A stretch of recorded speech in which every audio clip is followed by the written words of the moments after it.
We're going to be doing a new rule. Again, I call it Rule 4. They don't really label it in your book whatsoever, but I'm calling it that because that's the next rule up. So I have the absolute value of x is less than a negative a, or the absolute value of x, our variable, is less than or equal to a negative a. So I'm just changing the signs. That's all I'm focusing on here, but the idea is still it's less than, or equal to, and we're talking about negative numbers. A represents a negative number in this case, or I should say A is a number. We're talking about negative numbers here, all right? When this happens, let's explore this by ourselves. What's the absolute value of any number when it's an absolute value? It's positive. Can a positive be less than a negative number? And the answer to that is no. When is this ever true? Never. A positive will never be less than a negative. This is going to give us a false answer. And because of that, this is a really cool little rule. Our number line is going to be blank. There's going to be no shading on it.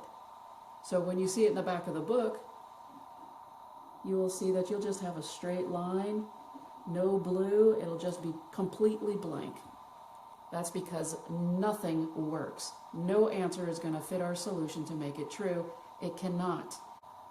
But as far as our interval notation is concerned, our interval notation will look like, now you can have these brackets directly next to each other with nothing in them. That means the null set, meaning that there's no answer. Or you can make a small little zero with a very long line through it, and this also represents the null set. Most books use this notation. You can also use this notation. Whichever one you're comfortable with, you do not have to use both. I have negative 9 plus the absolute value of 5 plus 3x is less than or equal to negative 15. This is our new example.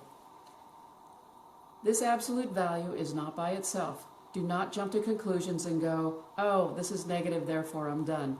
No, if this was positive, you would not jump to that conclusion. But be very careful, okay, because it's all about what's the number on this side. This negative 9 is separate from this absolute value. Again, when we want to solve, this absolute value should be by itself. What I'm going to do is add 9 to both sides. So by adding 9 to both sides, I get a 0 on this side. 9 minus 9 is 0. I still have the absolute value. So I have the absolute value of 5 plus 3x is less than or equal to a negative 6. Now that this absolute value is completely by itself, no multiplying, no adding, no dividing on the outside, let's look at this. Can an absolute value be less than or equal to a negative number? Can a positive be less than a negative? No, the answer is false. Therefore, our graph is completely blank, no shading, and our final answer is going to be the null set, or again, your book will probably use the empty brackets. Maybe it'll even say no solution. Those are all the same. Let's look at a new example. I have negative 3 times the absolute value of 4r minus 9 is greater than 18. This looks like any other problem in this section where they put all of the rules together. All right, as we know, what we want to do first is get this absolute value completely by itself, so we need to move the negative 3.